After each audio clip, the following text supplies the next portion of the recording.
시작하겠습니다. 62페이지 전속중개계약 시험에 두 문제 정도, 한 문제에서 두 문제, 한 문제는 반드시 출제됩니다. 전속중개계약입니다. 특정한 개업공개사에 한하여 중개를 일임하는 중개계약을 전속중개계약이라고 합니다. 5번까지 적을 겁니다. 전속 시험에 개업공인중개사와 의뢰인이 중개계약을 체결하는 때에는 반드시 전속중개계약을 체결해야 된다. X. 일반 중개계약을 체결할 수도 있다. 다만 전속중개계약을 체결하는 때에는 반드시 전속중개계약서를 사용해야 된다. 그리고 3년 동안 보존해야 된다. 위반했을 때 업무정지 사유에 해당된다. 그리고 전속중개계약을 체결하면 7일 이내에 정보를 공개해야 됩니다.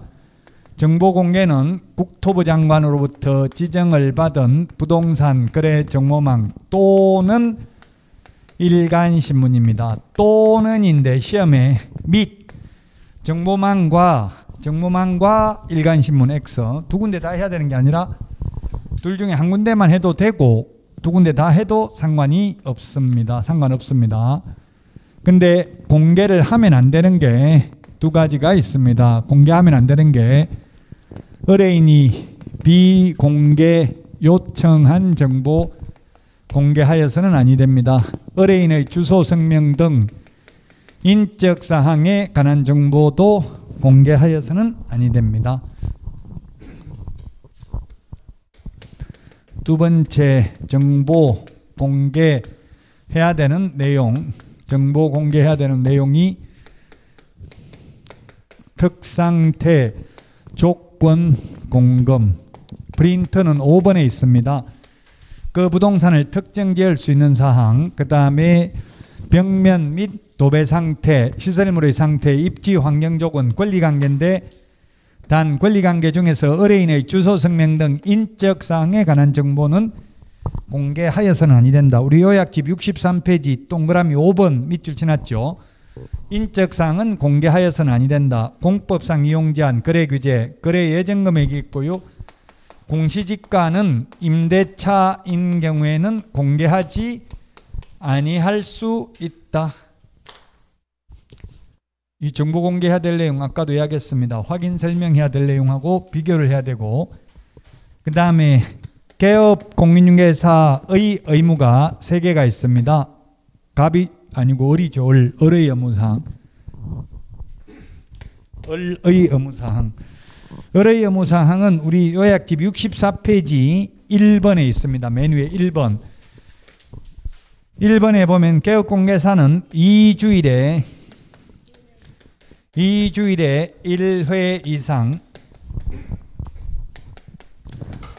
업무 처리 상황을 문서로 통지해야 된다. 문서로 통지해야 됩니다. 통지 방법에는 아무런 제한이 없다. X. 2주일에 1회 이상입니다. 2주일 전 코미디언 국회의원이 2002년도에 돌아가셨어요. 벌써 20년 지났어요. 2주일입니다. 시험에 일주일에 2회 X. 2주일에 1회 이상 업무 처리 사항을 문서로 통지해야 된다.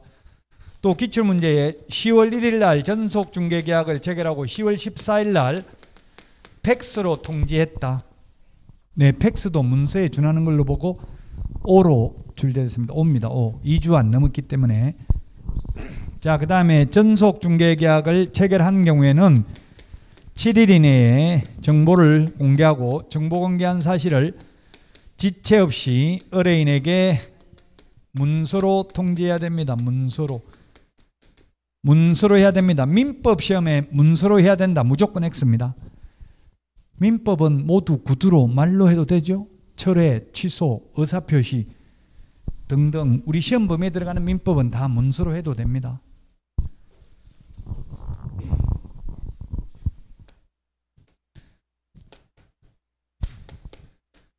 민법도 우리 시험 범위가 아닌 거는 문서로 해야 되는 것도 있죠. 신분의 행위와 관련된 거는.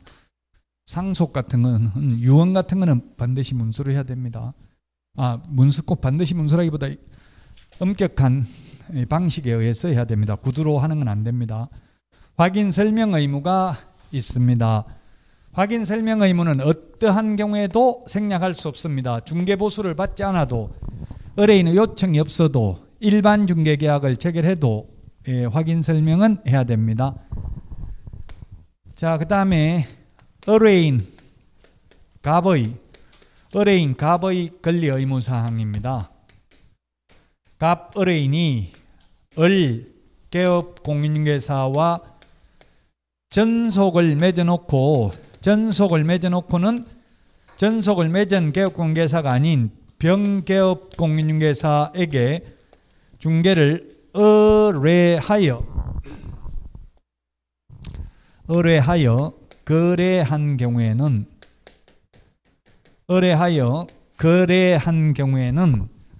그가 지불해야 할 중개보수 몇 퍼센트 위약금을 지불해야 됩니까? 100%, 50%? 답은 100% 지급해야 됩니다. 을개업공개사가 거래 성사시키면 100만 원 받기로 되어 있다면 다른 개업공개사에게 중개를 의뢰하여 거래한 경우 갑은 을에게 100만 원 줘야 되니까 퍼센트로 따지면 100%라고요. 물론 우리 64페이지에는 100%라는 말은 없고 중개보수에 해당하는 금액이라고 되어 있습니다.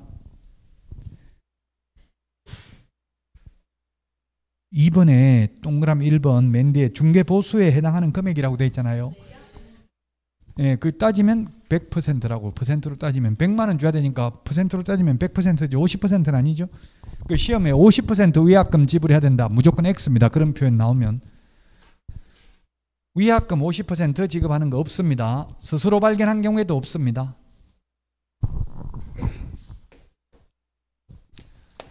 전속을 맺은 개업공개사가 소개시켜준 의뢰인과 다이렉트로 직접 개업공개사를 배제시키고 둘이 직접 손님들끼리 거래해도 역시 중개보수 100%에 해당하는 위약금을 지불해야 됩니다.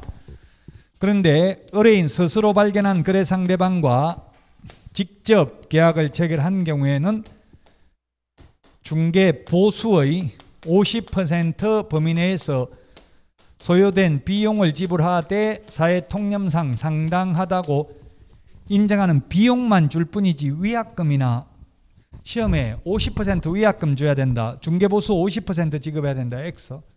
스스로 발견한 경우 위약금이나 보수는 한 푼도 안 줘도 됩니다. 다만 소요된 비용을 지불해야 됩니다. 만약에 중개보수가 100만 원이면 비용은 보수의 50%는 50만 원이고 비용을 60만 원 지출했습니다. 기출문제 지문 비용을 60만 원 지출했는데 스스로 발견한 상대방하고 이모하고 거래했다. 이렇게 한 경우에는 얼마 받을 수 있냐? 60만 원, 50만 원, 100만 원, 110만 원, 25만 원, 30만 원. 시험에 이렇게 나왔어요. 답은 50만 원. 비용 60만 원 들어갔지만 다 못 받는다고요? 최대 인정되는 게 중개보수 50%까지만 비용을 인정해 준다. 100만 원 벌 건데 비용 200만 원 들어갔다고 해서 200만 원 다 주는 거는 아니죠. 유효기간은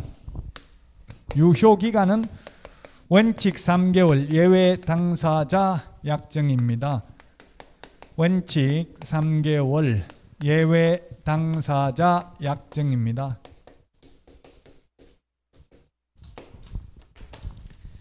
그래서 2개월로 약정할 수도 있고 5개월로 약정할 수도 있습니다.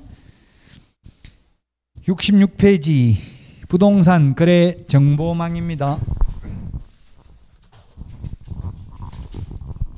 부동산 거래 정보망은 정보망이란 개업 공인중개사 상호간의 정보를 교환하는 체계입니다. 개업 공인중개사 상호간의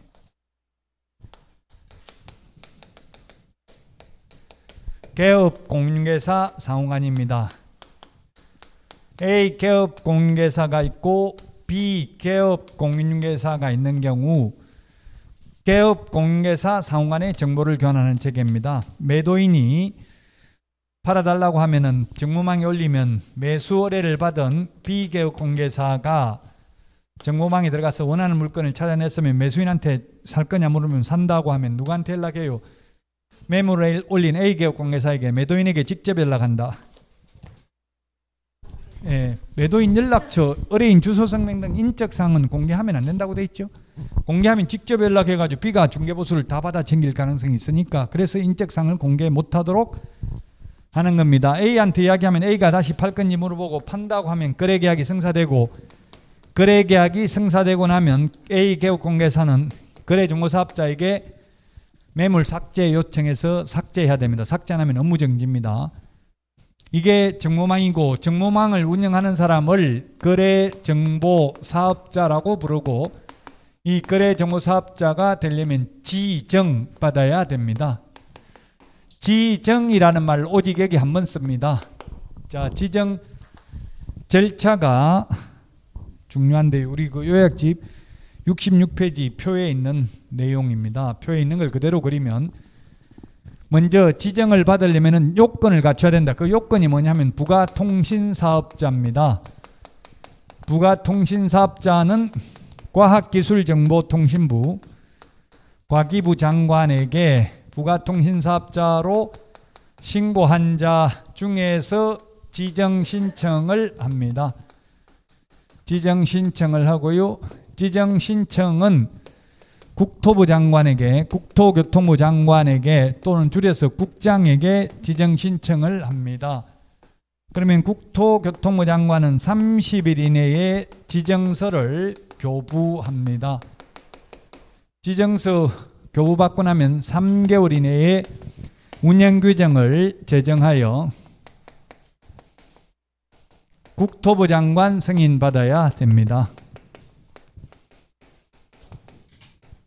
이를 변경하고자 하는 경우에도 변경 승인받아야 됩니다. 지정받은 날로부터 1년 이내에 정보망을 설치 운영해야 됩니다. 그래서 1년 3월 30일 숫자 기억을 하시고요. 그 다음에 무조건 지정해 주는 게 아니라 지정 요건을 갖춰야 지정해 줍니다. 요건을 갖추지 못하면 반려하겠죠. 지정 요건이 4가지고요. 지정 신청 서류는 5가지입니다. 66페이지 박스 안에 있는 게 지정 요건입니다. 전국적으로 500명 이상 이용가입 신청을 해야 되고 2개 이상 시도에서 각각 30명 이상 이용가입 신청을 해야 됩니다. 5 빼기 2는 3. 숫자 중요합니다. 5 빼기 2는 3으로 기억하십시오. 그 다음에 정보 처리 기사 1인 이상 있어야 됩니다. 기사 대신에 기능사, 산업기사 X, 1인 대신에 2인 X. 그 다음에 세 번째 공인중개사 1인 이상. 공인중개사 1인 이상 있어야 됩니다. 개업공개사 하면 X입니다. 그 다음에 용량과 성능을 갖춘 컴퓨터 설비가 있어야 됩니다. 컴퓨터 설비가 있어야 된다. 이때 컴퓨터는 회원, 개업공개사 컴퓨터가 커야 되는 게 아니라 메인 서버를 운영하는 거래정보사업자 컴퓨터가 일정 규모 이상이어야 됩니다. 용량이 얼마인지 암기할 필요 없습니다. 그 다음에 지정 신청 서류는 이 4가지, 우리 프린터는 7번에 있는데 이 4가지를 갖췄음을 입증하는 서류, 개업공개사 등록증 사본 500장 이상, 그 다음에 정보처리기사, 공인중개사 자격증 사본, 그리고 컴퓨터 용량을 갖췄음을 입증하는 서류와 함께 부가통신사업자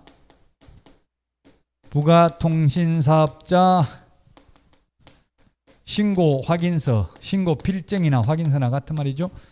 신고 필증, 과학기술정보통신부 장관에게 신고한 신고 확인서 제출하면 되겠습니다. 자, 67페이지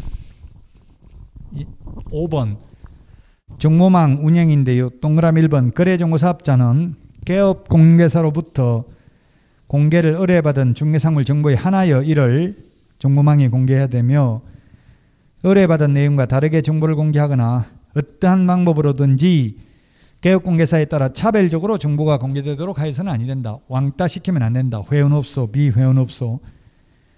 굳이 안 된다고 이렇게 하는 것은 왕따시키고 있다는 이야기입니다. 현실적으로는. 이렇게 왕따시키면 1년 이하의 징역이나 1,000만 원 이하의 벌금이고 지정을 취소할 수 있습니다. 동그라미 2번 개업공개사가 정보 거짓 공개를 하거나 3번에 있는 것처럼 거래가 완성되면 지체 없이 거래정보사업자에게 통보해서 정보를 삭제해야 되는데 안 하면 업무정지입니다. 개업공개사가 거짓 정보 공개하면 업무정지, 거래정보사업자는 지정 취소 플러스 1년 이하의 징역이나 1,000만 원 이하의 벌금. 55번 우리 프린터의 55번에 6번 7번에 있습니다. 55번에 6번 7번에 있습니다. 55번에 6번 7번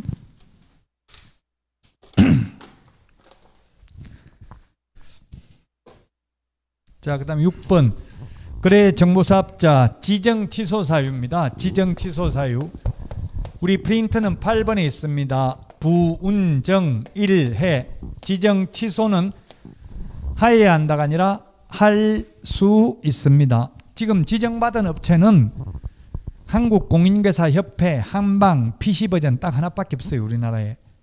그래서 지정 취소를 안 하겠다는 이야기죠. 할 수 있다. 하여야 한다가 아니고 거짓 부정한 방법으로 프린트 8번 거짓 부정한 방법으로 지정받은 경우 운영규정을 위반해서 운영하면 500만 원 이하의 과태료를 병과할 수 있습니다.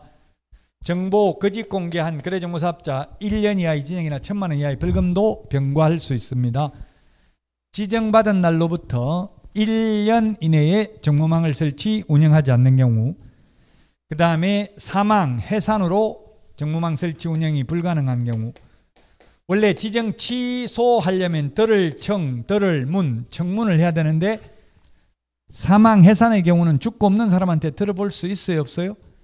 없죠. 그래서 청문을 안 해도 됩니다. 사망, 해산의 경우에는 청문을 안 해도 된다. 부운정 1해 시작.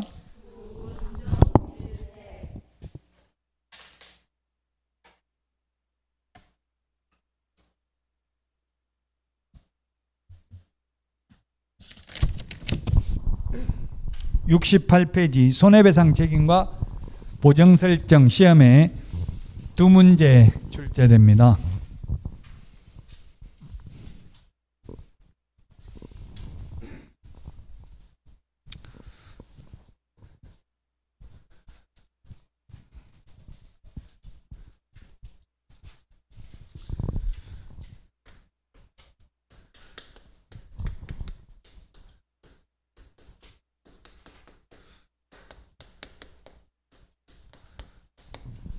손해배상 책임과 보정 설정입니다.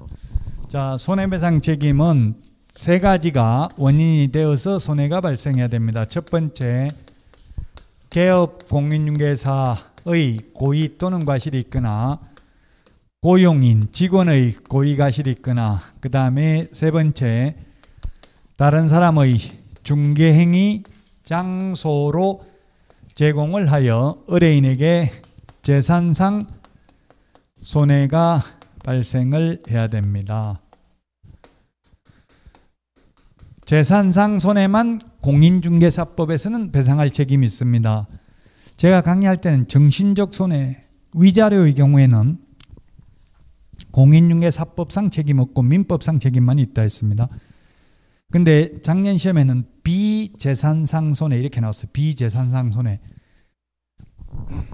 비재산상 손해 배상할 책임이 있다 없다?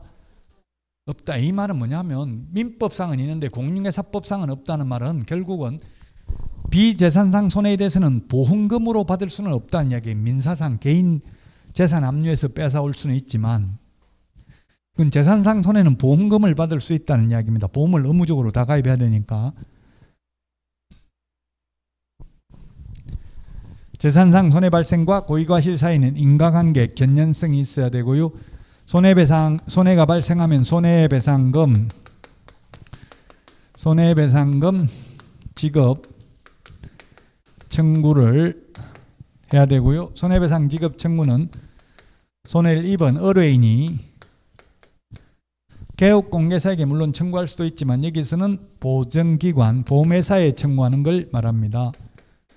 손해배상금 청구할 때는 말로만 손해가 발생했다고 하면 안 되고 손해가 발생했음을 입증하는 서류를 제출해야 됩니다. 그 입증 서류가 뭐냐면 당사자 간에 손해배상 합의서가 있거나 합의서가 없으면 판결문, 화해조서, 청구연락조서, 조정조서, 지급명령서 이런 것 중에서 하나가 있어야 됩니다. 손해배상금 지급 청구하면 손해배상금을 지급하는데 지급은 보험회사에서 의뢰인에게 지급하고요. 지급하고 나면 15일 이내에 재보정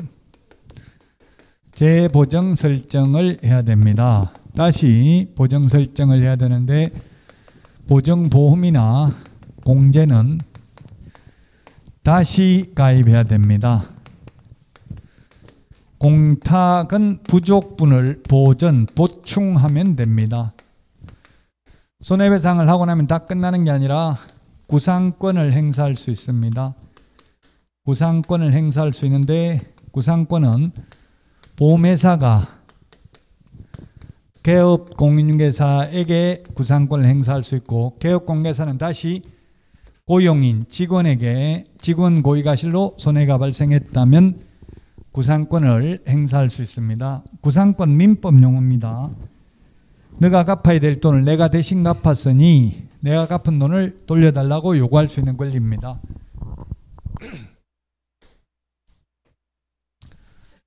오늘 아침에도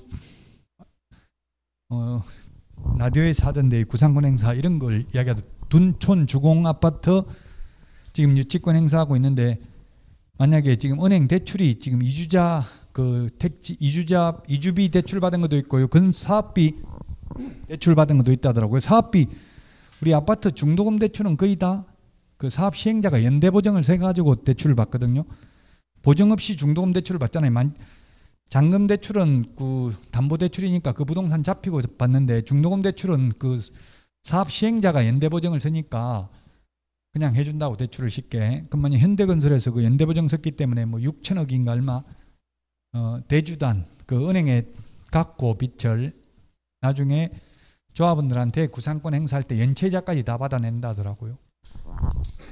조합은 별로 걱정을 안 하는 게 지금 정부에서 새 정부에서는 분양가 상한제를 폐지시켜 준다고 하니까 분양가 평당 1억씩 받으면 된다 뭐 이런 식으로 생각하고 있나 봐요. 지금은 한 시세 60% 정도로 둔촌 주공 아파트인데 뭐 어떻게 될지 모르겠어요. 어쨌든 지금 타워 크레인도 다 해체했어요. 현대건설에서 이제 공사 안 하겠다고 다시 설치하려면 6개월 걸린대요. 그 높이 올라가 크레인 있잖아요. 타워 크레인 그거 설치하는데 원래 건설회사가 일반 아파트 같으면 입주 예정일까지 집 다 못 지으면 지연배상금 물어내야 되죠. 수분양자들한테. 마찬가지로 그 분양받은 사람도 입주 예정 지정일까지 입주 못하면 관리비하고 계속 내야 되잖아요. 비어나도.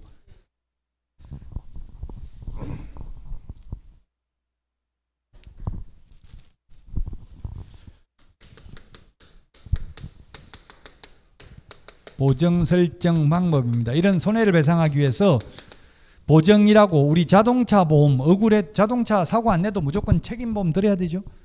마찬가지로 이것도 무조건 의무적으로 들어야 돼요. 이게 보험을 가입해야 된다고요. 설정하는 방법은 물론 제가 편의상 보험이라고 했지만 서울보정보험에 가입하는 방법이 있고요. 협회 공제, 법원 공탁 세 가지 방법이 있습니다.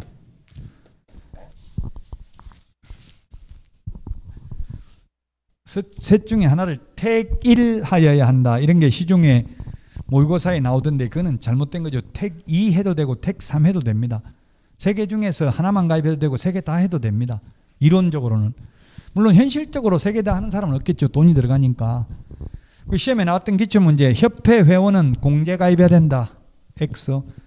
공제는 협회 회원의 하나에 가입할 수 있다. X. 특수법인은 공탁하여야 한다. X로 다 나왔어. 즉 모든 개업공개사는 이 세 개 중에서 아무거나 가입해도 된다. 세 개 다 해도 되고 하나만 해도 된다. 공탁금은 폐업을 하거나 사망을 한 경우에도 3년 동안 회수할 수 없다. 프린터 46번에 11, 12번에 있습니다. 46번에 11번. 왜 3년 동안 회수할 수 없냐면 민법 여러분들 766조 손해배상 소멸시효가 3년이죠. 그래서 3년 동안은 회수가 불가능합니다. 그래서 보정 설정 방법은 모든 개업공개사가 동일하다 해도 대체로 맞는 표현입니다. 모든 개업공개사가 동일하다 이 말은 모든 개업공개사가 이 셋 중에서 아무거나 가입하면 되는 게 동일하다는 뜻입니다. 뭐 누구는 뭐 가입해야 된다 이게 아니고요. 보정 설정 금액입니다. 법인은 2억 원 이상입니다. 우리 프린터 52번 맨 밑에 있습니다. 법인의 분사무소는 사무소마다 각각 1억 원 이상이고요. 개인의 경우에 1억 원 이상입니다. 지역 농업 협동조합의 경우 1천만 원 이상입니다. 이게 여러분들이 개업하는 내년 1월 1일부터 2배로 인상됩니다. 내년부터. 올 시험에는 이깁니다. 이거. 이게 얼마인지 물어보니까 저는 협회 공제만 가입해 봤는데 협회 공제는 19만 8천 원이에요. 1년에 공제료가 1년 공제료가 19만 8천 원. 근데 서울보증보험은 10만 천 원이래요. 10만 천 원 똑같은데 장단점이 있어요. 그래도 저는 협회 공제만 가입해 봤어요. 비싸도. 뭔가 싼 거는 이유가 있다고 모르면 비싸게 주고 사라 이런 말도 있잖아요. 근데 서울보증보험은 바로 구상권 행사입니다. 조금만 잘못되면. 근데 협회 공제 약관에는 보면 개업공개사의 고의 또는 중대한 과실이 있는 경우에 하나여 구상권 행사할 수 있고 경미한 과실은 구상권 행사할 수 없다고 되어 있어요. 근데 서울보증보험은 무조건 구상권 행사입니다. 그럼 경미한 과실 판례가 어떤 게 있냐면은 경미한지 중대한지는 판사가 판단할 부분이죠. 사실은. 개업공개사가 위조된 통장, 요즘은 사기꾼들이 통장을 위조해 온다고요. 매도인이 신분증 다 위조해가지고. 그래서 위조된 통장으로 입금시켰는데 위조된 통장에 보니까 박용덕 돼 있어. 매도인 박용덕 등기부 등기사항증명서도 똑같이 나와 있고요. 정교하게 위조돼 있어서 위조된 걸 발견을 못했다고요. 은행에서도 그 위조된 신분증 보고 통장을 만들어 준 거예요. 그 입금을 했다고요. 그래도 그게 진실과 부합하지 않는다면 손해배상 해야 되는데 개업공개사가 협회 공제조합에서 물어줬다 하더라도 그건 개업공개사에게 구상권 행사할 수 없다. 수사기관이 아닌 이상 개업공개사가 정교하게 위조한 것은 발견할 길이 없다. 그래서 그거는 구상권 행사할 수 없다는 판례도 있어요. 뭐 여러분들은 알아서 이 세 군데 중에서 가입하면 된다. 근데 거의 90% 이상은 다 공제 가입하고 있어요. 현실적으로. 저 같은 경우는 공제 가입한 게 왜냐하면 뭐 이거 어디 뭐 떼낼 하려고 하면은 경력증명서 떼오라고 하는 게 많아요. 경력증명서. 뭐 어디 대학 강의하려고 하더라도 경력증명서 떼오라고 하는데 학원 강의하는 건 학원 원장님한테 경력증명서 떼달라고 하면 떼주겠어요? 안 떼주겠어요? 뭔지 몰라요. 그런 거 자체에 있는 줄도 몰라. 그리고 또 학원 원장이 이렇게 찍어봐야 그런 건 별로 공신력이 있어 하지도 않아요. 학원에 강의했다는 거는. 학원 강의하기가 최고 어려운데 학원 강의한 건 별로 인정해 주는 데가 없더라고요. 그러니까 협회 이거 중개업했다 이거 경력증명서 이거 공제 이력 경력증명서 떼줘요. 협회 사이트에서 그냥 자동으로 자기가 출력하면 돼요. 로그인 해가지고. 그런 게 좋더라고요. 협회 공제를 가입하면 경력증명서 떼기는.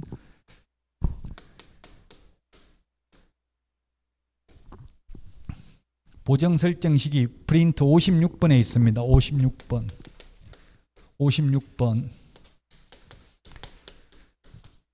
처음에 가입하는 것은 등록 후 업무 개시 전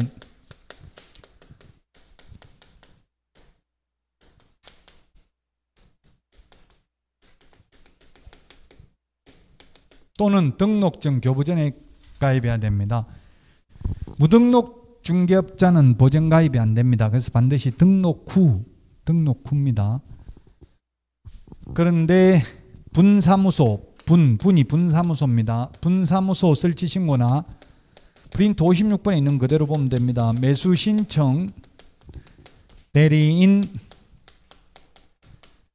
등록 신청의 경우에는 미리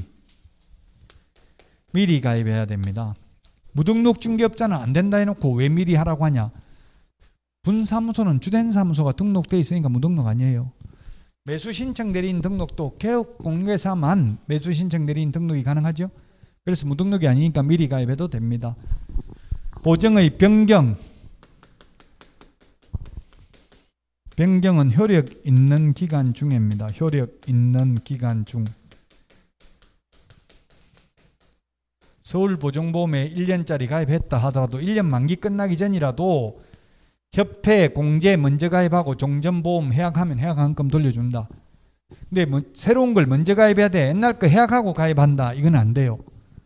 뭐가 하나 가입돼 있어야 해약을 해준다고요. 책임보험이니까. 만료되어야 다시 가입할 다른 보종으로 변경 가능하다. X. 효력 있는 기간 중에는 언제든지 변경은 가능합니다. 만료되었을 때는 만료일까지인데 시험에 만료 후 30일 이내에 가입하면 된다. 15일 이내에 가입하면 된다. 만료일까지. 손해배상 해주고 나면 15일 이내 재보정 설정입니다. 요 15일은 49번에 있습니다. 손해배상 해주고 나면 15일 이내 재보정 설정입니다. 69페이지 요약집 69페이지 맨 밑에 양가로 5번 개업공인중개사는 중개가 완성된 때에는 밑줄 치십시오. 중개 완성된 때에는 우리 중개대상물 확인 설명은 의뢰받은 경우 중개 완성 전에 미리 설명했죠. 이거는 중개 완성된 때 설명합니다.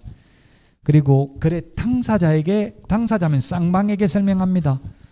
중개상물 확인 설명은 취득의뢰인 1방에게만 설명한다고 했죠. 쌍방에게 설명해야 됩니다.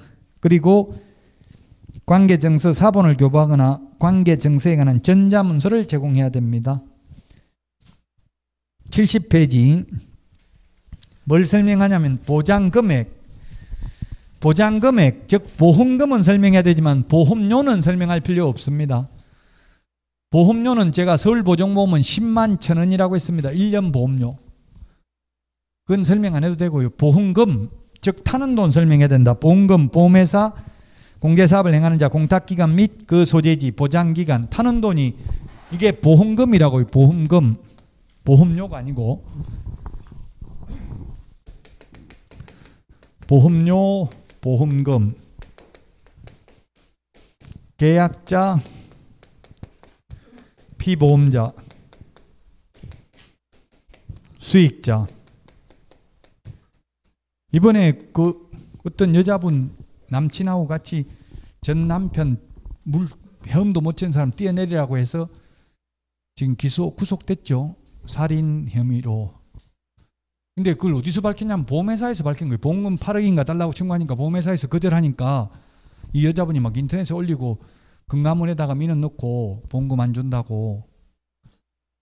그 보험회사에서 아마 고발해가지고 재수사해가지고 이번에 확실하게 아직까지 소송은 안 갔으니까 뭐 주겠다고 단정할 수는 없지만 가스라이팅 당해서 거의 죽은 것 같더라고요. 저도 가스라이팅 당해보니까 알겠더라고. 처음에는 안 하다가 자꾸 그게 하다 보면 안 할 수가 없어요. 계속 시킨 대로 하다 보면 처음부터 거부해야 되는데 뛰어내릴 때 헤엄도 못 치는데 뛰어내려 하니까 무서워가지고 안 하려니까 그 다른 남자가 시범을 보인 것 같아. 이렇게 뛰어내리면 된다. 넌 잘하잖아. 막 이렇게 하고 자꾸 하니까 뛰어내려가지고 그냥 헤엄도 못 치고 이런 것 같은데. 그럼 보험을 어떻게 되느냐 하면 여자분이 계약자, 수익자도 여자분, 피보험자 남자분. 자기 생명을 보험에 건 사람, 피봐야 죽어야 되는 사람이 피보험자예요. 우리나라 보험은 99%가 이렇게 돼 있어. 부인이 계약자, 수익자고 남편 피보험자.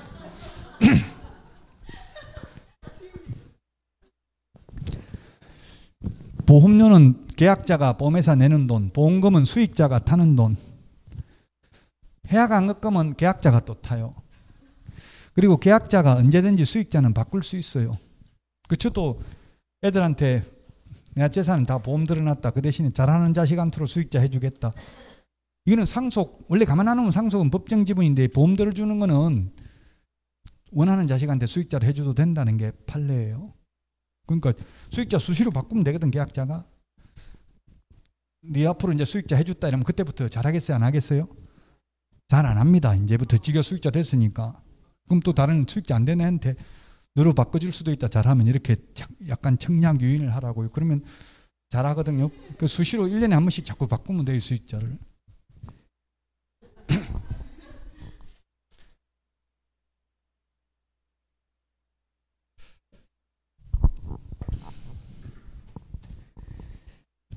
지금 민법을 이제 개정한다고 하는데 유류분제도가 있기 때문에 내가 어디 주고 싶어도 주지도 못하다니 다 기부하고 주고도 유류분을 청구해버리면 상속인들이 받아가죠. 그 자식들 일촌 뭐 직계 비속이 유류분 행사하는 거는 괜찮은데 사촌들 형제간들 사촌까지 상속이 되잖아요. 그 형제간들한테는 저도 형제간이 9명인데 지금 10년 동안 한 번도 안 본 형제간이 많아요. 어떻게 볼 건데 저 부산 있고 뭐 그런데 만날 수도 없죠. 무슨 행사 누구 부모님 돌아가시면 만나는데 이제 부모님 다 돌아가셨으니까 그 뒤로 한 번도 못 만났어요. 8년 동안 아직.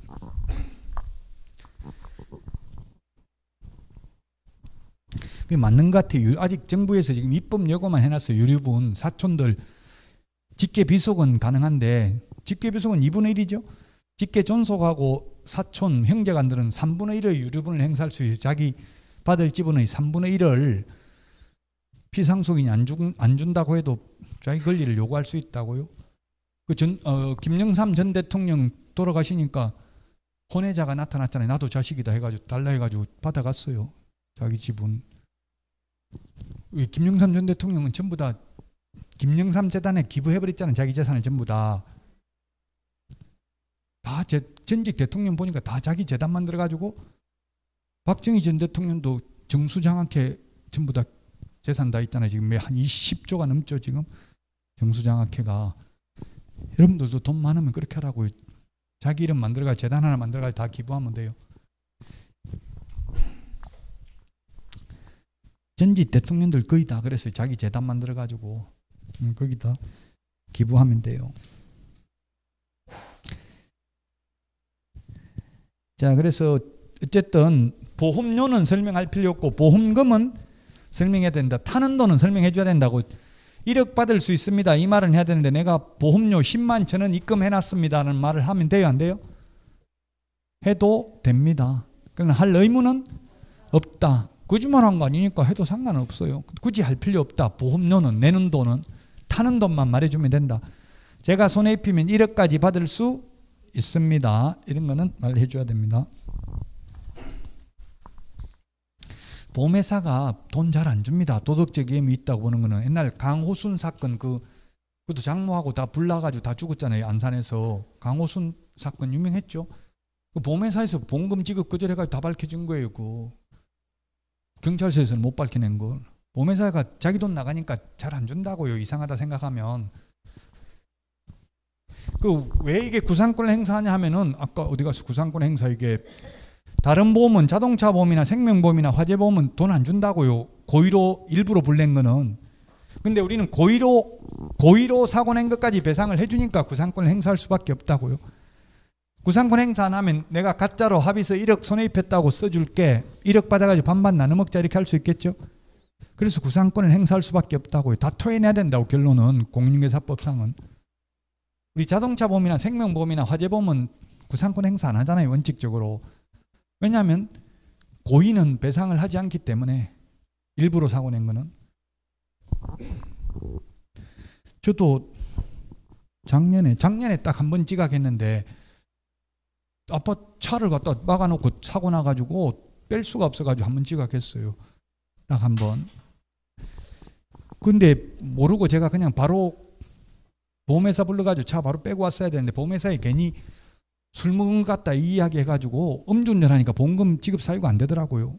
개인적으로 해결하라더라고. 개인적으로 하다 보니까 싸우다 보니까 시간이 많이 걸려가지고 지각한 거예요. 괜히 술 먹었다고 제가 말 안 했으면 될 텐데 술 먹고 사고 낸 건 보험금 안 준다고요. 일부러 사고 냈다고 보고. 여러분들은 혹시 피해자면 그 보험회사에다 내 차 박은 사람 술 먹은 것 같은데 그런 말 하지 말라고요. 하면 못 받아요 보험금. 개인적으로 해결하세요 이렇게 나오더라고. 70페이지 양가로 8번. 결론은 지금 보험료는 설명 안 해도 된다는 이야기고요. 양가로 8번 위반시 제재입니다. 맨 밑에 양가로 8번 70페이지 동그라미 1번. 아예 처음부터 보정 설정을 안 하면 등록을 취소할 수 있고 취소 안 하면 의무 정지할 수 있고요.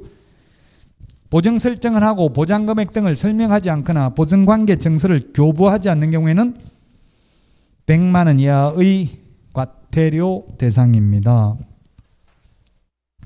71페이지 계약금 등의 반환채무 이행보장제도입니다.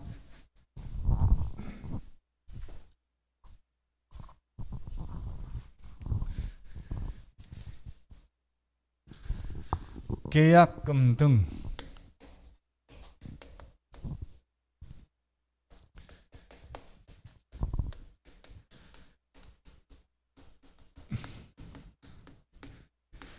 계약금 등의 예치 권고제, 반환채무 이행보장제도 권고할 수 있을 뿐이고 강행 규정은 아닙니다. 임의 규정입니다. 등에는 잔금도 포함됩니다.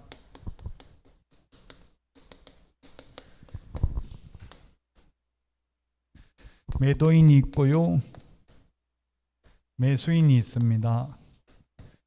매매계약은 쌍무계약입니다. 동시행관계에 있습니다. 잔금 치르는 거하고 등기 넘겨주는 게 이행관계에 있다고요. 근데 현실은 동시행을 못하고 있습니다. 동시행이란 민법 186조 법률행위로 인한 물권 변동 효력은 등기해야 효력이 발생하죠. 그럼 등기부에 등기 기재하는 순간 잔금을 치르는 게 동시행이라고요. 현실적으로 불가능이잖아요. 그래서 현실적으로는 선이행을 하고 있다고 등기 신청에 필요한 서류만 교부하고 잔금을 받고 있잖아요. 그러니까 불안하니까 이제 잔금도 바로 안 주고 등기 넘겨올 때까지 공신력 있는 기간에 예치하도록 권고할 수 있습니다. 우리 프린트는 16번에 있습니다. 그 예치기관이 금융기관, 공제사업을 행하는 자, 신탁업자. 프린트는 16번에 있고 요약집은 72페이지 맨 밑에 있죠. 72페이지 박스 안에 있는 거 요걸 정리하면 되겠습니다.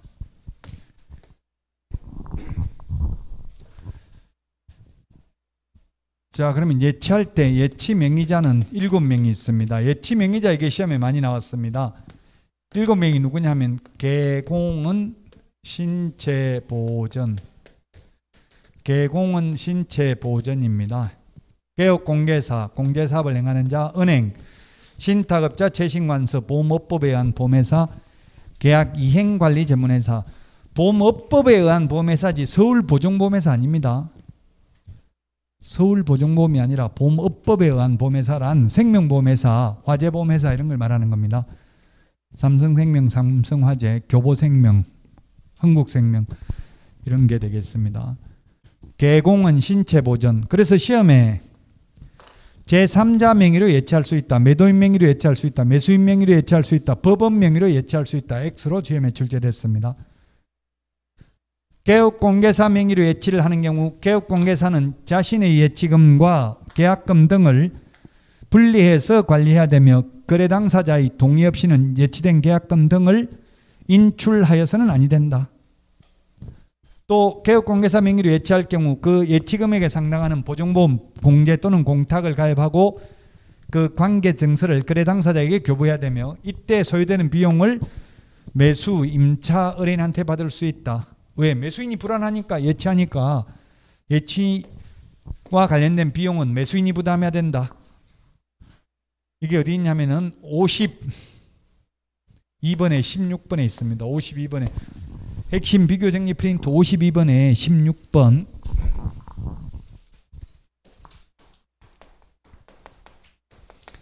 (15번하고) 16번을 비교해야 되겠죠. 반환보증서 발행기관은 금융기관,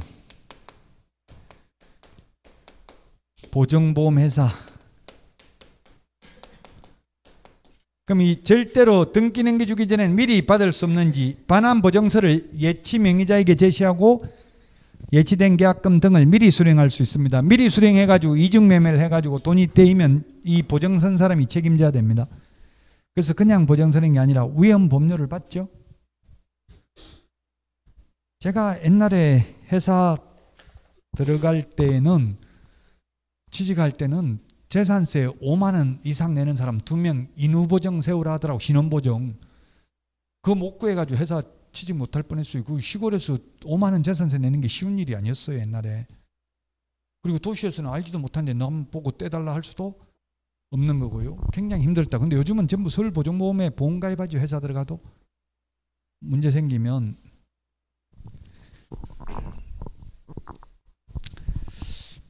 좋아진 것 같아요. 이제 옛날처럼 보정 쓸 일이 그렇게 옛날에는 연대보정 서라 이런 게 엄청나게 많았어요. 이게 지금 예치명의자, 예치기관, 반환보정서 발행기관 72페이지 표에 정리되어 있고 우리 핵심 비교 정리 프린트는 16번에 맨 밑에 있습니다. 16번 맨 밑에. 요거는 3년에 한 문제 정도 출제됩니다. 계약 해마다 나오는 건 아니고요. 왜냐하면 이게 우리나라에서는 지금 거의 시행을 안 하고 있습니다. 미국 같은 데는 이걸 안 하면은 거래를 못 하는데 우리나라 사람이 정말 착해요. 그냥 서류 떼주고 돈 주고 확실한 증거 없어도 이렇게 하잖아요. 근데 미국 같은 데는 서로 못 믿기 때문에 절대로 돈 안 준다고요. 예치 안 하면 안 하겠다 계약 이렇게 나온다고요. 우리나라에서는 거의 거래 가능상 이런 일이 없죠. 그래서 아마 여러분들이 어려울 수 있어요. 왜냐하면 현실적으로 없는 걸 지금 이론적으로 공부하니까. 계약금 등에는 잔금도 포함된다. 이걸 옛날에는 부동산 학개론 시험에 나왔어요. 에스크로우 제도라고 해서 에스크로우 제도. 지금은 안 나옵니다만 표준목차에서 제외됐지만 에스크로우 제도와 유사한 제도입니다. 감정평가사 부동산학 원론 올해 33회 시험에 이게 에스크로우 제도가 시험에 나왔어요. 이 계약금 등의 예치 권고 제도와 관련된 게 시험에 나왔다고요. 자, 오늘은 여기까지 하고 다음 주에 73페이지 중개보수부터 이제 다음 주에 법령 끝까지 나갈 수도 있어요. 잠깐 쉬었다가 오늘 해드린 문제 보도록 하겠습니다. 아직 문제 안 푸신 분 빨리 문제 풀어보시기 바랍니다.